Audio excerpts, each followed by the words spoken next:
A reading from the Gospel of Luke, chapter 22, and starting to read at verse 39.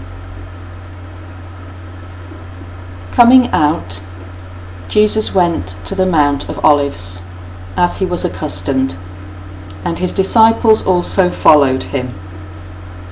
When he came to the place, he said to them, "Pray that you may not enter into temptation." And he was withdrawn from them about a stone's throw. And he knelt down and prayed, saying, "Father, if it is your will, remove this cup from me. Nevertheless, not my will, but yours be done." Then an angel appeared to him from heaven, strengthening him.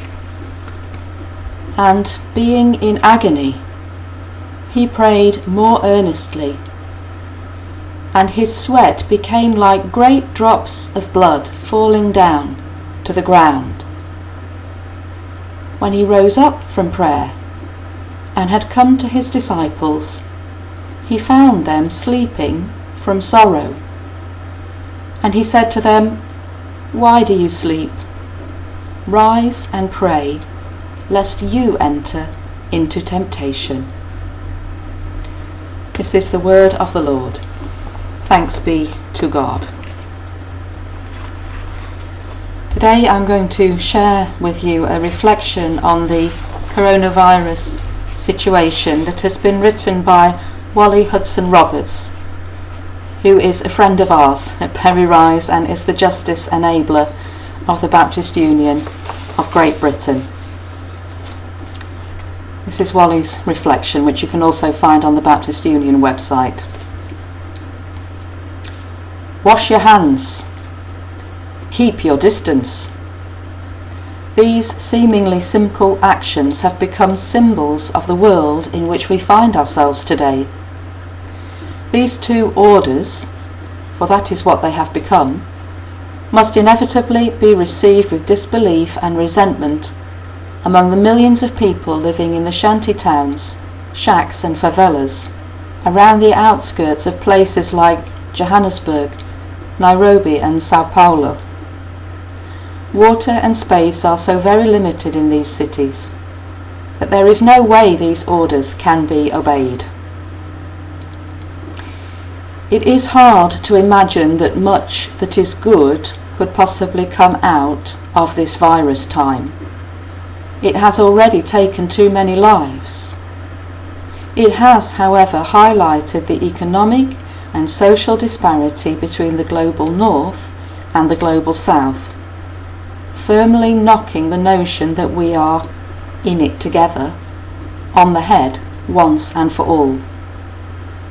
For those who have contracted the virus in the shanty towns of South Africa, where water space and resources are in such short supply, they would protest that we are not in it together at all.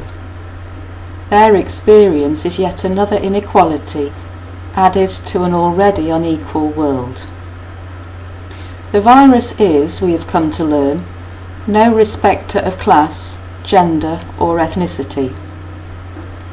The respiratory tracts of the 9.5% of the world's population that controls 85% of the planet's wealth are in no way protected by their wealth.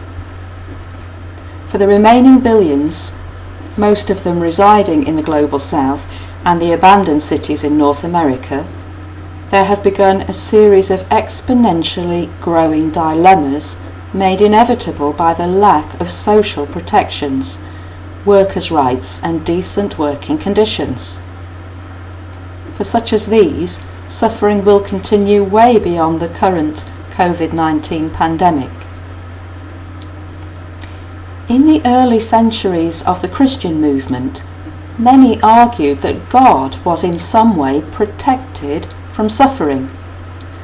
Their emphasis was on God's detachment and distance, immune from feelings of pain as we understand them. They saw God as being somehow beyond the vulnerability that accompanies emotion, pain and suffering. No doubt they thought they were protecting the sovereign power of God in these beliefs. Their conclusion, however, is not how most of us think about God today. The story of the crucifixion and the Passion reminds us that the pain of all those living with extreme loss matters immensely to God and continues day after day to break God's heart. The cross smashes the caricature of God resting in some kind of celestial deck chair while hungry millions starve to death. If God's full and final self-revelation was made known in Jesus, then emotion and pain cannot be other than an authentic reflection of God's responses to suffering. Mindful that Jesus wept with grief, snorted with indignation, and wept again for Jerusalem, we have become aware of a God who genuinely weeps with the weeping and laments with those who lament. Christ more than embraces the suffering of those who suffer. He fully inhabits the world of their fears and longings, living in complete solidarity with those who suffer. Only the God who is capable of suffering is also the God who is capable of loving, opening himself to the vulnerability that is always involved in real love. This surely is what Dietrich Bonhoeffer was expressing when he wrote 9 months before his execution, "Only the suffering God can help."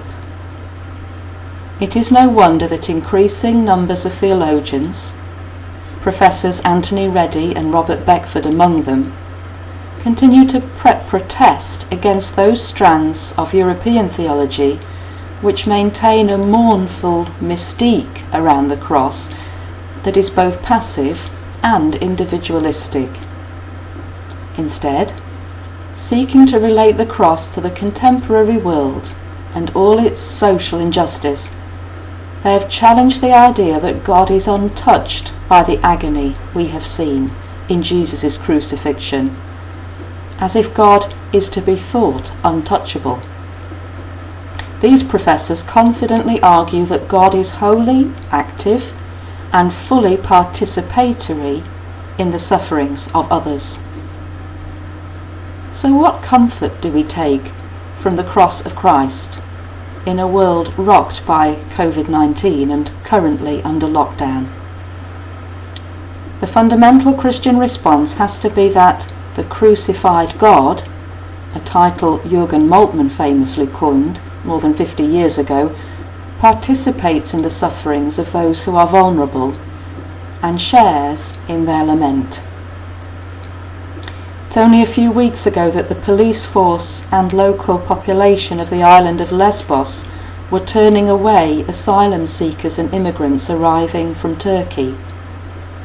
Scenes at that time focused in refugee camps for those escaping poverty and injustice are now being played out in Italian, Spanish and British hospitals. Sick people, some lying on the floors of hospitals, lacking any resources to treat them.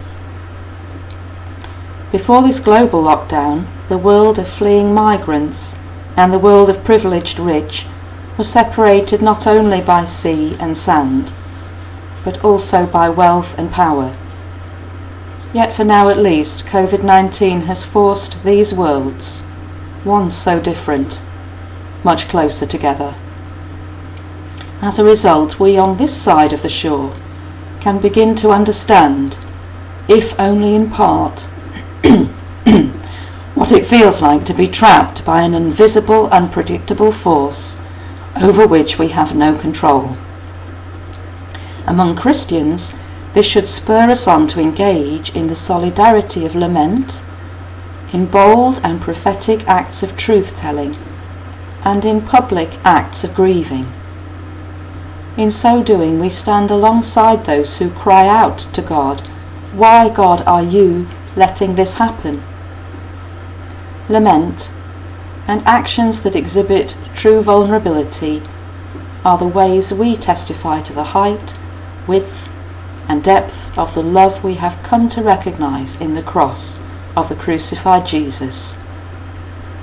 In this time of loss, disorientation and pain, Christians from all over the world are called to show their commitment to those who are suffering by embracing the way of the cross and the true spirit of lament that it necessarily demands.